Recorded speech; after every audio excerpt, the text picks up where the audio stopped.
Hi అండి, welcome to make life beautiful in Telugu channel. ఈరోజు నేను నవరాత్రి స్పెషల్స్లో రెండవ రెసిపీ చూపించబోతున్నానండి. అదే టెంపుల్ స్టైల్లో చింతపండు పులిహోర.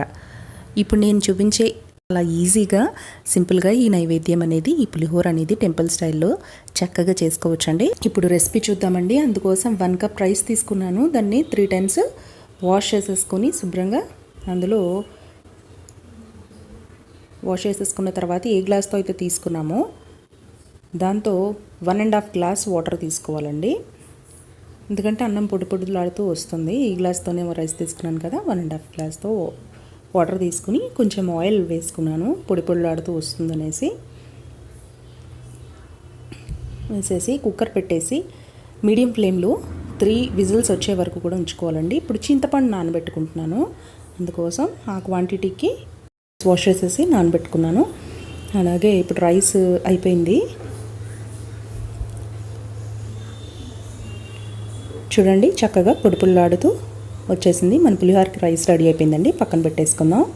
ఇప్పుడు చింతపండు కూడా బాగా నానిపోయిందండి. మీకు త్వరగా నానాలి అంటే అప్పటికప్పుడు ఒక 15 minutesలో నానాలి అంటే ఇందులో కొంచెం గోరువెచ్చని వాటర్ వేడి చేసుకొని గోరువెచ్చగా వేసుకున్నట్టయితే మనకి ఈజీగా తొందరగా అయిపోతుందండి.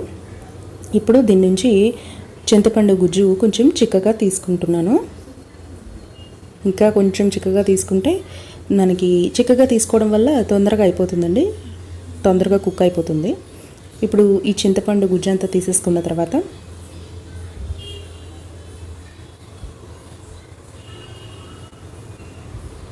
అయిపోయిందండి. చింతపండు గుజ్జు అంతా తీసేసుకున్నాం కదా, దీన్ని ఇప్పుడు స్టవ్ మీద పెట్టేసుకుని ఇందులోకి ఇంగ్రీడియంట్స్ అన్నీ యాడ్ చేసేసుకుందాం.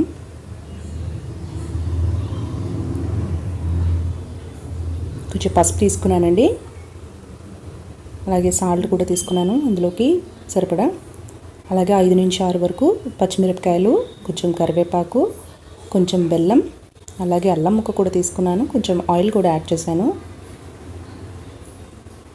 ఇందులో నేను శనగపప్పు, పచ్చి శనగపప్పు కూడా డైరెక్ట్గా యాడ్ చేసేస్తానండి. సో దట్ కుక్ అయ్యి బాగుంటుందనేసి, మెత్తబడుతుందనేసి. పోపులో వేసింది ఒక టేస్ట్ ఉంటుంది, మీకు అలా చేసింది ఒక టేస్ట్ ఉంటుంది. అలాగే నేను ఇక్కడ ఆయిల్ తీసుకుంటున్నాను, పసుపు తీసుకుని ముందు రైస్కి పట్టించేస్తున్నాను. సాల్ట్ కూడా వేసేసుకున్నాను.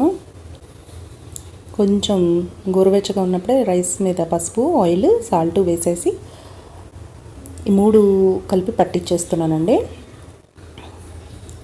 ఇదిగోండి, ఇలా మొత్తం అంతా బాగా కలిసిపోయిన తర్వాత పక్కన పెట్టేసుకుందాం. ఈలోపు చింతపండు గుజ్జు అనేది రెడీ అయిపోయిందండి. కన్సిస్టెన్సీ ఇలా వచ్చే వరకు ఉంచుకుంటే చాలండి. ఇంకా ఆఫ్ చేసేసుకుందాం. ఆయిల్ పైకి తేలుతుంది కదా, దగ్గర పడుతుంది. బాండి పెట్టుకుని టెంపుల్ స్టైల్ అనుకున్నాం కదండి, అందుకోసం ఒక పౌడర్ రెడీ చేసుకుంటున్నాం. అందుకోసం 1 స్పూన్ మెంతులు తీసుకున్నాను. దీన్ని వట్టిగా డ్రై రోస్ట్ చేసుకోవాలి.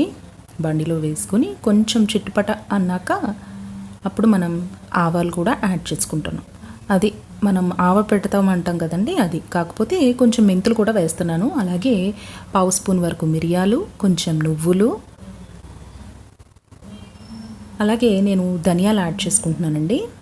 ఈ మసాలా అనేది మనం డ్రై రోస్టే చేయాలి, ఆయిల్లో వేయించకూడదు. ఇలాగే డ్రై రోస్ట్ చేసేసుకుని కొంచెం చల్లగా అయిన తర్వాత మిక్సీ జార్లో వేసేసుకొని పౌడర్ కింద చేసేసుకుందాం. కోర్స్గా అయినా పర్వాలేదు, ఫైన్గా అవసరం లేదు, ఇలా చాలండి. దీని అంతటిని మనం రైస్లో వేసుకుని మళ్ళీ రైస్కి పట్టించేసుకుందాం. ఆవ పెట్టడం అంటారు కదా, మీకు ఐడియా ఉండే ఉంటుంది. దాని ప్లేస్లో ఇంకా నేను కొన్ని మసాలాలు యాడ్ చేశాను అనమాట. దీనివల్ల చాలా చాలా బాగుంటుందండి. ఒకసారి మీరు కూడా ట్రై చేయండి. అలాగే ఇప్పుడు పోపుకి బాండి రెడీ చేసుకుంటున్నాను. అదే బాండిలో పోపు అనేది రెడీ చేసుకుంటున్నాను. కొంచెం ఆయిల్ ఎక్కువ పడుతుంది కదండి పులిహోర అనేటప్పటికి. 3 స్పూన్స్ వరకు ఆయిల్ తీసుకున్నానండి.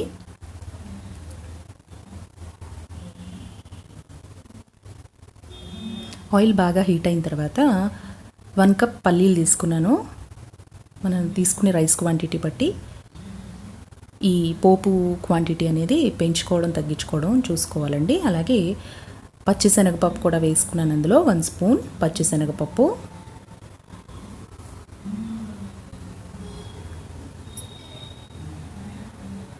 అలాగే కొంచెం వేగిన తర్వాత కొంచెం మినపప్పు యాడ్ చేసుకున్నానండి.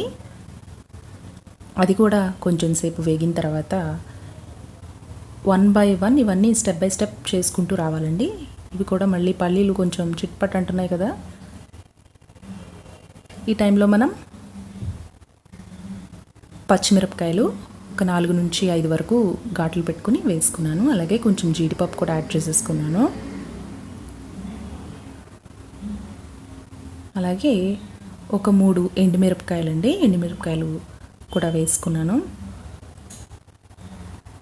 అలాగే ఆవాలు ఒక 2 స్పూన్ల ఆవాలు వేసుకున్నానండి. అలాగే కరివేపాకు కూడా యాడ్ చేసుకున్నాను. కొంచెం ఇంగువ వేసాను, పసుపు కూడా వేసానండి. ఫైనల్గా బాగా మిక్స్ చేసేసుకోవాలి. ఇది బాగా ఫ్రై అవ్వాలండి మీకు.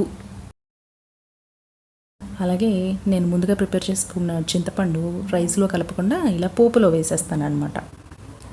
సో ఈ పోపు అది కొంచెం చింతపండు ముందే ప్రిపేర్ చేసి పెట్టుకున్నాం కదా, చల్లగా అయిపోయినా సరే మళ్ళీ కొంచెం పడుతుంది అన్నట్టు రైస్కి. అది వేడి చేసేసి రైస్లో వేసి మొత్తం అంతా బాగా కలిసేటట్టు కలిపేసుకోవాలి. సాల్ట్ అది సరిపోకపోతే అడ్జస్ట్ చేసుకోండి చూసుకుని. మనం చింతపండు పులుసులోని వేసాము, ఆల్రెడీ రైస్లో కూడా వేసాము. మ్యాక్సిమం సరిపోతుంది, సరిపోతే అడ్జస్ట్ చేసుకోవచ్చు, నో ప్రాబ్లం. అల్లం అనేది ఇంకా నేను పోపులో వేయలేదండి, ఆల్రెడీ చింతపండు గుజ్జులో వేసేసాను కాబట్టి ఇంక ఇందులో వేయలేదు. మీకు పోపులో కావాలంటే కూడా పోపులో కూడా వేసుకోవచ్చు. ఈ మిరియాలు, ఈ మెంతులు, ఆవాలు, ఈ జీలకర్ర, ధనియాలు వీటి వల్ల కొత్త ఫ్లేవర్ అనేది వస్తుంది. చాలా చాలా బాగుంటుంది, ఒకసారి ట్రై చేయండి. అంతేనండి, ఎంతో టేస్టీగా ఉండే టెంపుల్ స్టైల్ పులిహోర రెడీ.